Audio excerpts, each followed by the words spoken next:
Hey everybody, I think I went to heaven, but I didn't have to die. That's the best part. We can create heaven on earth. Heaven on earth. Why would you want to wait until you're dead to go to a place that's so amazing? That doesn't make any sense at all. So whoever came up with that idea just didn't really think it through, because a whole lot of people for a really, really long time have been living a miserable life, hoping that one day, they get to go to heaven. It just seems like a very sad way to go. Well, I think that creating heaven on earth is a lot more enjoyable, and while we're here, we might as well. So as I'm sitting here on this gigantic piece of granite, we got lake back here, and then we got some trees, and then we got more lake over there. It's lake all around. It's so fantastic. We got just a little bit of sun, mostly clouds today, but sun's peeking through every now and then. So there's my little sleeping quarters in the background. And I have one idea that I just wanted to record because, it seems like a good idea, but I've never really heard anyone talk about it in the same way. And I'm wondering, if I just made a video and shared it, would other people think that it's a good idea? Would we rally behind it? Could we create a movement? Could we actually change something about our world? So here's the idea. It's regards to food.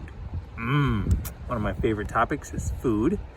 And we have something that the government subsidizes right now. That's called big agriculture. And we grow like 3 crops in America. We grow GMO, genetically modified organisms, GMO soy. We grow GMO corn, and we grow glyphosated wheat. Of course, all the corn and all the soy is also sprayed with glyphosate, because then the GMO corn won't die when it's sprayed with glyphosate, but the weeds will die. So now we have glyphosate growing in our corn, or on our corn, in our corn, around the corn, all about the corn. Because they find glyphosate everywhere. It's because they're spraying it on all the crops. Because they've been genetically modified to grow in a voraciously happy way and not let the glyphosate bother them. Problem is, the glyphosate bothers us because we're the humans eating the corn.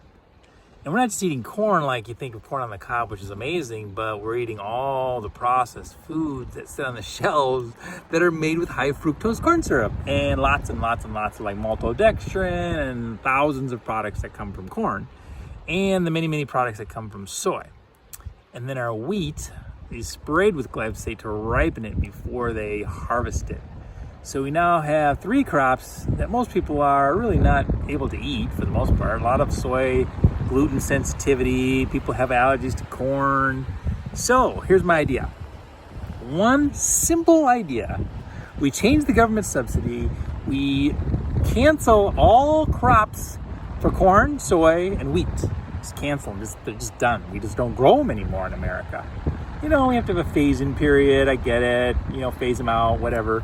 But let's just not grow corn, wheat, or soy anymore. So that means all the products that are made from corn, soy, and wheat disappear off the grocery shelves. But then you say, what are your people going to eat?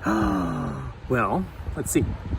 If we took that same amount of money that we're pouring into these gigantic monoculture crops, and all the chemicals that we spray on them, and all the engineering to GMOize, genetically modify the crops so they can grow with pesticides and not die, we take all that money and we subsidize organic farming instead.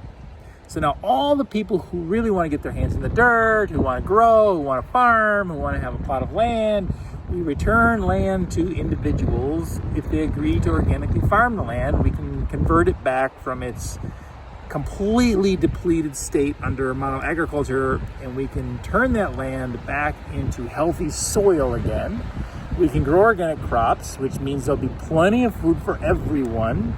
There's no chance of a food shortage if we simply use the land effectively to grow crops that we can eat. So it's really not that difficult to solve the food problem. Now, if we change that one thing, which is eliminate 3 crops and subsidize organic farming instead, most of our medical problems will go away. So, things like diabetes, heart disease, cancer, probably, skin disorders, chronic fatigue, fibromyalgia, MS, all sorts of chronic diseases.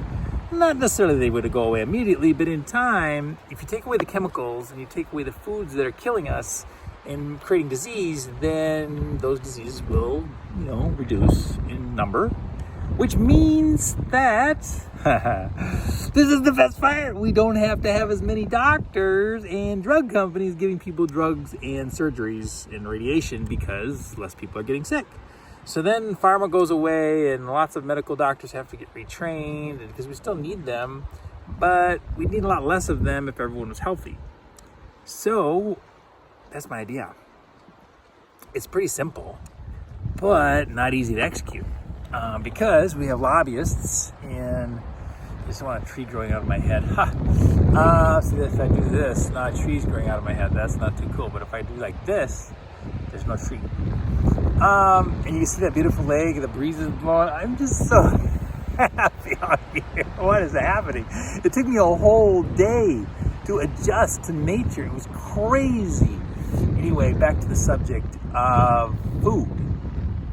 And how simple it would be to change the entire national healthcare problem, make everybody basically healthy again, because food is the biggest killer, the biggest creator of disease, because the food has all the chemicals in it, and all the modified organisms, and all the glyphosate and Roundup, all that kind of stuff.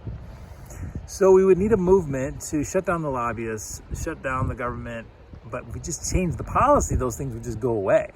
So we would need politicians voted in to government who believe in this idea and who are willing to write a bill that's just simply, and then pass the bill that simply says remove all subsidized for farming those 3 crops. Those 3 crops are no longer able to be grown in America.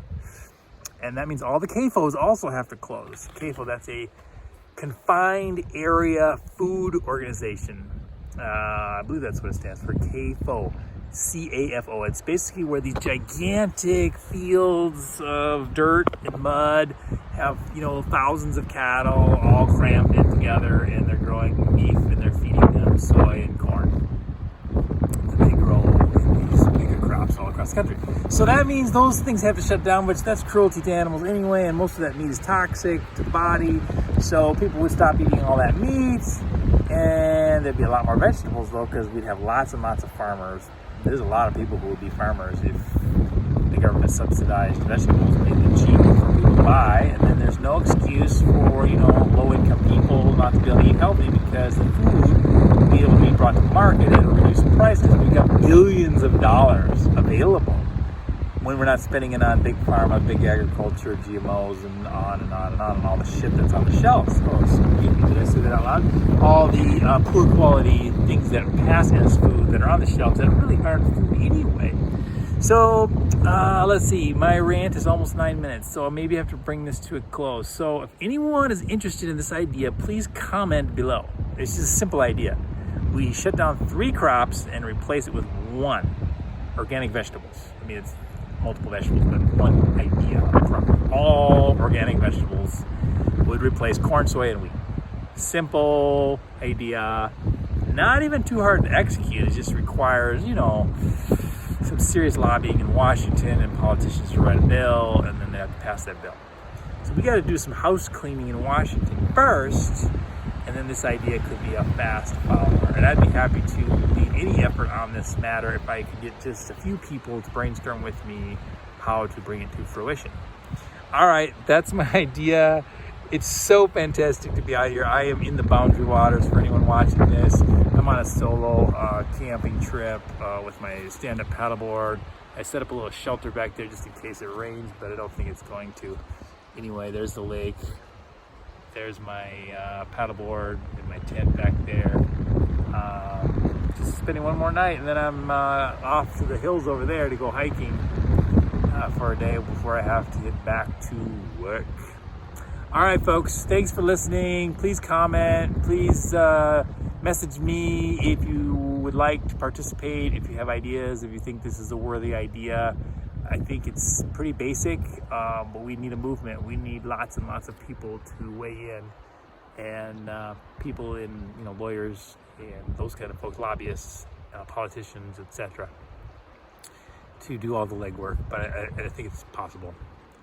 All right, that's my idea for today. Hope you're all feeling happy and joyful wherever you are, whatever you're doing. And I hope you also feel bliss. I love to just experience this sunshine and the water and the rocks. This piece of granite I'm sitting on, I don't know if you can see it. It's a big old chunk of granite. I'm just sitting right here on this big old chunk of granite. It's pretty fantastic. All right, thanks for watching.